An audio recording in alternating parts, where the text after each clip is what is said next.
We've picked our garlic this morning, or pulled it from the garden.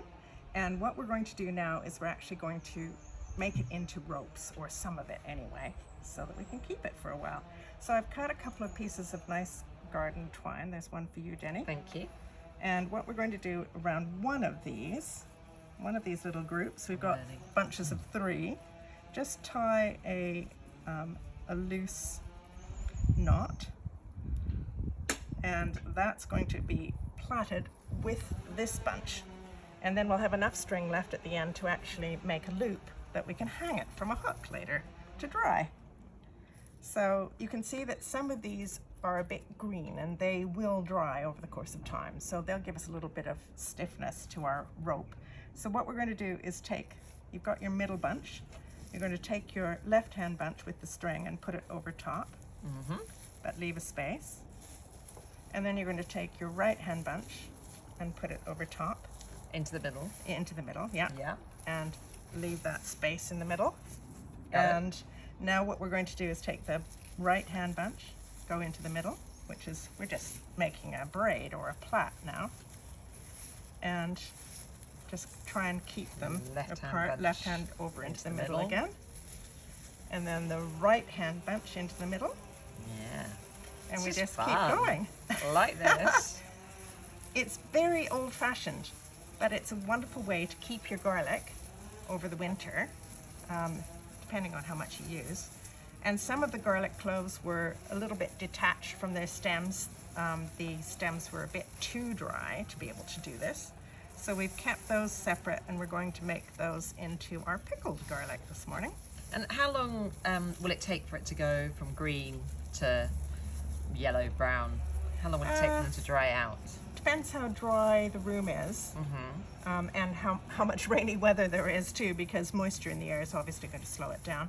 And I just wanted to pause and show you this. This is a garlic scape, and that means that this clove of garlic is trying to go to seed this year, and in this little bulbous bit here at the top, it's actually got a baby garlic pip, a little tiny garlic clove, which you could plant, and that would be your plants for next year. Can you eat those as they are though? Oh yeah, and you can slice that whole stem up, and it's delicious as something to What would you put that in?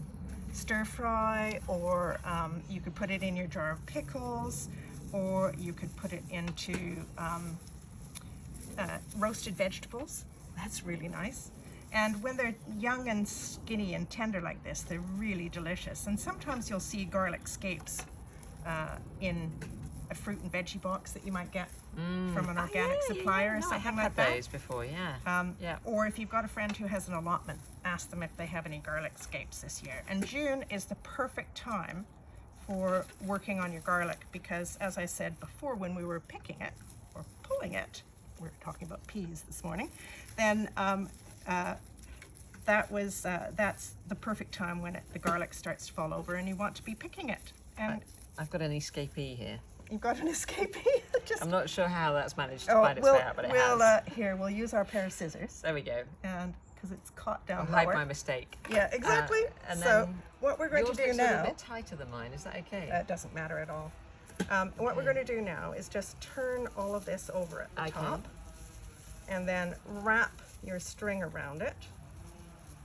And you're going to want to do it tightly enough that you can actually hold on to the rope, because it will dry and get skinnier.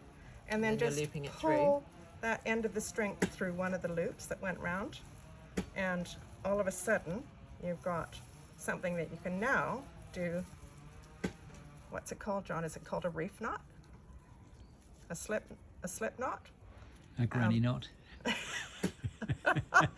And then you've got a loop. Oh, I see. Up your garlic. So that I'm okay to do that, and then Yes. my little loop's going to be a bit smaller than yours. That doesn't matter. Yeah. Okay. I think I'm showing my Dexterity. well, or lack of. So these are fabulous, and of course, if I was making a rope to keep all winter, this will just be a short one, and I'm just doing it to show you, and Jenny's going to take one of them home, is I would be adding in extra bunches as I plaited. So another one, another one. So I might have done this together, and it might Uh-huh. actually end up looking like this with a fatter top. And then how quickly would you need to use these?